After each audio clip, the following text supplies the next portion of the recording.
Fala, povão, bora de quarta-feira. O que temos ali? Fileira de iPhone.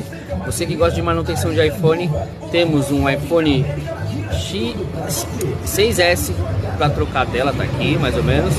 Um XS para trocar a tela também. E dois iPhone 11 para trocar a bateria. Povão, vem comigo, vem nessa manutenção, vem aprender. Bora trocar informação, bora aprender mais um pouquinho. Aprendemos juntos, tá bom? Crescemos juntos. Vamos nessa, para você que gosta de manutenção de iPhone aí. Então bora para duas trocas de tela, 6S, XS e duas trocas de bateria de iPhone 11. Vem comigo, não deixe de ver os vídeos, hein? Vou postar já os vídeos aí dessas manutenções, beleza? Bora!